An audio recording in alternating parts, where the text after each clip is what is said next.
Good morning, everybody, and welcome back to Safari Mac Explores North America. I'm Safari Mac, your guide and host, helping you make connections to the wild.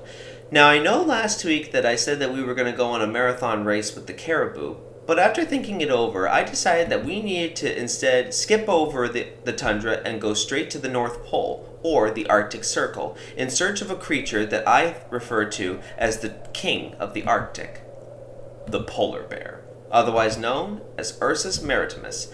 But before we begin, as always, if you're new to my channel, hit that like and subscribe button so that you can join me on my global journey uncovering as many different animals, as well as checking out my Facebook page so that you can see different updates from different conservation projects all over the world, updates from zoos, information about animals, even conservation messages that you and actions that you can participate and do in your own backyard. And if you have questions, or if there's an animal that you would like me to do in the future, please feel free to send me an email, which you'll always find the link to down in the description below. But if you're ready, I'm ready. Let's begin with its family and its evolution. Now, this isn't the very first bear species that we've uncovered. If you can actually recall from 1 year ago when I first started Safari Mac, we began our series with the giant panda. So today we meet one of the second of the 8 known species of bears throughout the world, with today's subject, the polar bear, being the largest to currently walk the planet. But now, how did it get to this point? First of all, go back 30 million to 40 million years ago to meet the ancestors of bears. Now, as you can see at the top here, this looked a little bit more like a dog and had a super long tail. But of course, time passed and evolution took its course, and in time they became bigger and their tails grew shorter and then stubbier, and then almost it seems like no tail at all. Now, in Eurasia 5 million years ago, that's where it's believed that the modern day bear, as well as some species of ancient extinct bears, first evolved, including the Ice Age cave bear and the ever scary largest species of bear known in the fossil record, the short-faced bear. And I'm going to tell you right now, folks, this is an accurate representation of how big the short-faced bear must have been when it was standing on its hind legs. I don't know about you, but that's somebody I don't want to meet in the woods after dark. Just the thought of it, just... But now back to the polar bear. Believe it or not, polar bears are actually more related to the brown bear, as they are thought to have diverged from the brown bear lineage roughly around 500,000 years ago, and with the earliest fossils, which are, mind you now, they're rare, but some have been found that date back of polar bears dating back 130,000 to 110,000 years ago. And because these two are so closely related to each other, genetically speaking, they have been known to interbreed and have actually produced hybrids, like this Grolier bear. But let's move on from their ancestry to where they live and how they do what they do today. First of all, here's a map of the world at the top. Here polar bears are found all over the Arctic, from Greenland to North America, parts of Asia, and even some remote parts of maybe Northern Europe. But unlike most bears, where some would go through hibernation, polar bears don't do that. But why is that? Let's look at their habitat. The Arctic is a place that is either super cold or it has a bit of a brief season of warmth. During the winter, which is still going on right now, the Arctic seems to be in a midnight day, or a dark day, where it seems that the sun will never come back up. During this time, the polar bears are taking the opportunity to fatten themselves up and eat as much as they can, because when the summer comes, the midnight sun, the ice that they depend on will crack for a brief season of warmth, which also brings other animals up to the north, as it does seem to trigger an explosion of life for marine life. Now, so as a result, polar bears are constantly on the move. The only time where it would seem like they would be going to den or hibernate, which really they aren't, would be only when it's time for breeding. So first of all, let's just begin with this. The male polar bear, he spends all of his life alone. He walks across the frozen wastes, only seeking out as much opportunity as he can to breed, because he might only be able to mate only a few times in his life. And that might be it. He may never get that opportunity again.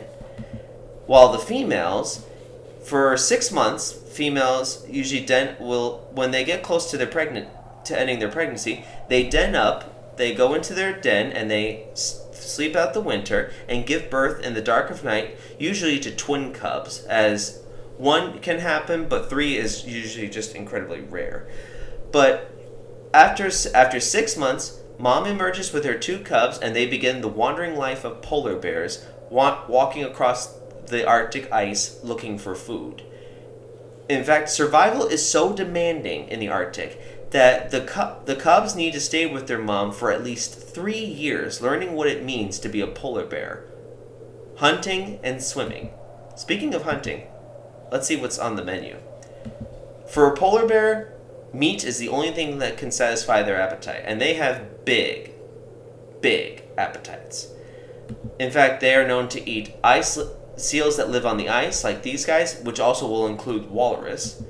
And they've even been known to hunt and catch whales, while polar bears that are living a little more closer to the shore of like Canada or Asia and such, they'll have been known to also hunt caribou. But like I said, for today's video, we're just going to focus on the bears that are living out on the ice. Now, we're going to actually learn a little bit about one of their prey animals to understand how their hunting works. First of all, this is a ring seal. The ring seal maintains many different breathing holes throughout the ice field, and they even build caves or dens which females will use to give birth to their babies or just to escape from the sea. Now, as you can see, there's a big layer of snow, but that's really no problem for a polar bear.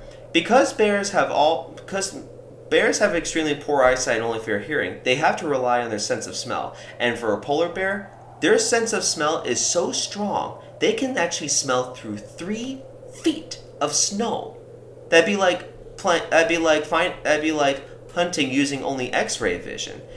So the bears sniff around, and once they find where a seal might be, they get themselves into position, and then they use their powerful bodies and paws to break into the ice and slam into the den, thereby ambushing their prey. But now, how many times do you think a polar bear is going to be successful? I'll just give you a second to think it over. For a polar bear, they have to make every opportunity count, because the prey usually will escape 19 times out of every 1 success. That's right. 19 times the polar bear will fail. So for a mom that needs to feed her cubs, she needs to make every opportunity count. Or a male to make himself look like he's big and strong, to endure the long hardships of swimming as well as fighting off other males to impress females. Finally, let's end today's episode with their influence in human culture.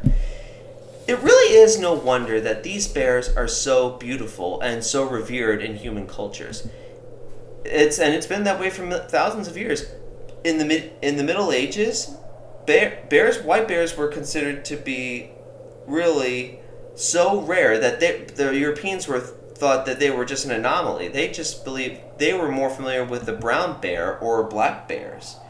Now, in the Inuit culture, there is a god called Torngarsuk, who is the sea god, death god, and underworld god, and one of the most important deities in the Inuit pantheon.